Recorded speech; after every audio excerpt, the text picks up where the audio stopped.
जय हिंद दोस्तों। लक्की residential public school channel में आपका स्वागत है और मैं लक्ष्मण सर। आप लोग को 4 अक्टूबर को मैंने संधि चैप्टर शुरू किया था, जो सेशन 6 था, जिसमें हमने संधि के बारे में बताए थे। संधि का अर्थ क्या होता है और संधि का परिभाषा क्या होता है। तो आप लोग को संधि का परिभाषा हम बताए थे, दो वर्णों के मेल से जो विकार उत्पन्न होता है उसे संधि कहते हैं। आज आप लोग का दोस्त 5 अक्टूबर है, 5 अक्टूबर, और सेशन नंबर 7 चलेगा, जिसमें आज हम बताएंगे कि संधि का उदाहरण देंगे और आप लोग को समझाएंगे कि ये इसमें कैसे दो वर्ण का मेल होता है। उनके बाद हम ये भी बताएंगे कि कौन कौन से वर्ण में मेल होता है, मतलब संधि में 2 अक्षर होता है। जैसे में यदि हम लिखने का, जैसे हम लिखते हैं, यहाँ पे देखिए हमने एक शब्द लिख के रखा है, विद्या वर्षी का दौरे पियो, विद्या जोड़ आलय, देखिए लिख के रखे हैं। तो विद्या जोड़ आलय, तो हम यहाँ पे एक चीज और लिख के रखे हैं कि स्टार लगाकर संधि में पहले शब्द के दूसरे वर्ण, मतलब ये जो पहला शब्द है विद्या, तो इनका अंतिम शब्द मतलब अंतिम वर्ण, तो विद्या का अंतिम वर्ण क्या है? यो है। तो कहता है कि संधि में पहले शब्द के दूसरे वर्ण, मतलब अंतिम या दूसरे लिख सकते हैं। यहाँ पे दूसरे को हम अंतिम भी लिख सकते हैं, अंतिमे लिख देते हैं, या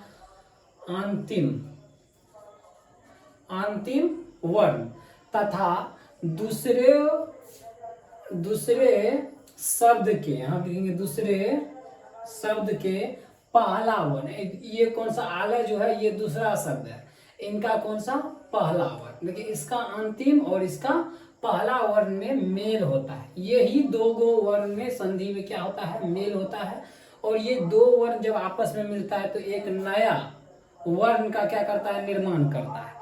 जैसे हम देखिए यहाँ पे यो और आ, यो यहाँ मतलब पहला शब्द का अंतिम यो और दूसरा शब्द का पहला ओ, आ, तो ये दोनों में जब मेल हुआ तो यहाँ पे किस चीज का निर्माण हुआ? यो आ को।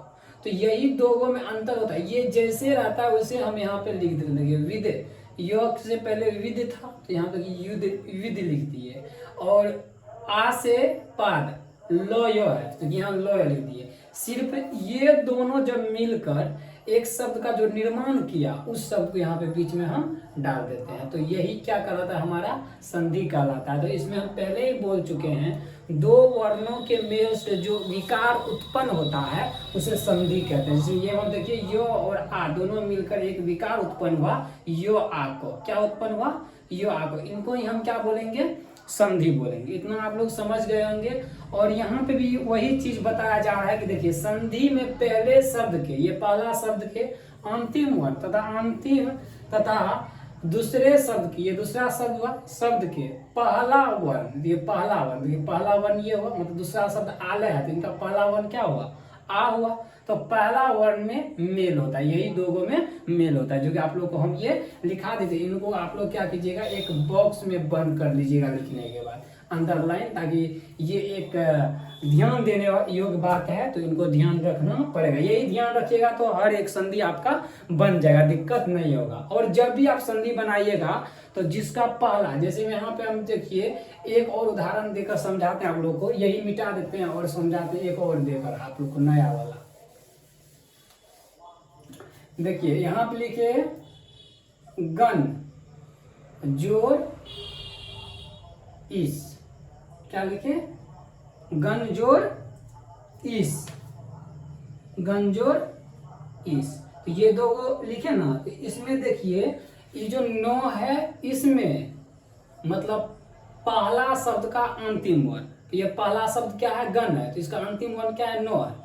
और दूसरा शब्द का पहला वर्ण, तो दूसरा शब्द का ये पहला वर्ण, ये दोनों का आपस में जब मेल करेंगे तो यहाँ पर निर्माण क्या होगा? ए। तो ए को अपना लोग हम जानते हैं ऐसे भी लिख सकते हैं, तो यही दोनों के मेल से जो एक नया शब्द, जो इधर है वो लिखेंगे, जो इधर है वो भी लिखेंगे, सिर्फ क्या करेंगे, इस दोनों के निर्माण से जो उत्पन्न हुआ, इसमें आप जानते हैं ना कि नौ में दो वर्ण छिपा होता है। कौन कौन होता है, देखिए यहाँ पे ये नौ लिखे, तो नौ में आप लोग को बताए थे एगो नौ हलंत जोड़ ओ, ये दोनों जब आपस में मिलेगा तब जाकर नौ का नाम। तो इसमें सिर्फ इन नौ हलंत है ही पहले से, नौ हलंत, और सिर्फ मेल किसमें किसमें हुआ, ओ में और दीर्घई में, ओ और दीर्घई मिला तो क्या बना, ए बना। इतना आप लोग समझ गए। तो अब देखिए जब ये ओ और दीर्घई को आपस में मिलाए थे ए बना, तो यही ए जो बना, ए को हम ऐसे भी लिख सकते हैं, इसी से नया शब्द का एक निर्माण होगा। देखिए गण लिखे, ठीक है, और स्व लिखे, मतलब देखिए दोनों बगल का शब्द ये और ये दोनों उतार दिए, सिर्फ इससे जो मेल हुआ है इसको सिर्फ क्या है, नौ तो है ही, और उनके ऊपर में क्या लगा देंगे, ए आएगा, जो आया था हमको नया एक शब्द। तो ये क्या हो गया, गणेश। अब आप लोग समझ गए होंगे, ठीक, ये भी समझ गए होंगे। अब ये अगला बताते हैं आप लोग को, आगे देखिए आप लोग को बताते हैं कि संधि कितना प्रकार का होता है। तो आप लोग को बोर्ड पर पहले से लिखा हुआ है, उसको हम समझा देते हैं अच्छे से।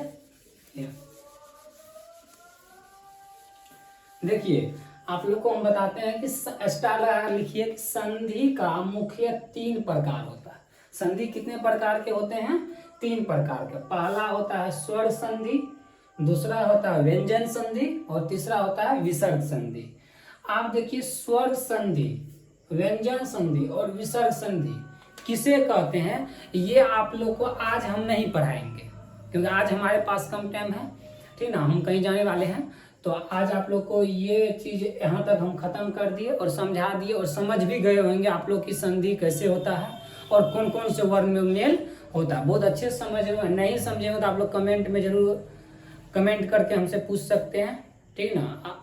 आप अगले दिन जो क्लास चलेगा यानी 6 अक्टूबर 2022 को, और सेशन नंबर 8 जब चलेगा, आज 7 चल रहा है, और कल जो चलेगा 6 तारीख को सेशन 8 चलेगा। तो 8 में आप लोग को हम स्वर संधि, व्यंजन संधि और विसर्ग संधि, तीनों के बारे में हम बताएंगे, यानी कल, मतलब ये तीनों के बारे में कल बताएंगे और समझाएंगे कि स्वर संधि किसे कहते हैं, उसका उदाहरण देंगे, व्यंजन संधि किसे कहते हैं उनका उदाहरण देंगे, विसर्ग संधि किसका कहते हैं उनका उदाहरण देकर आप लोग को समझाएंगे। उनके बाद आगे जो होगा, उनके बाद कुछ संधि देकर आप लोग को हम बताएंगे कि कौन कौन से संधि में क्या होता है। उनके बाद शायद कल ये संधि चैप्टर सेशन 8 में खत्म हो जाएगा, फिर अगला दिन चौथा चैप्टर चलेगा, जो चलेगा आप लोग को कल हम बताएंगे, ठीक है। पहले इसको खत्म कर लेते हैं।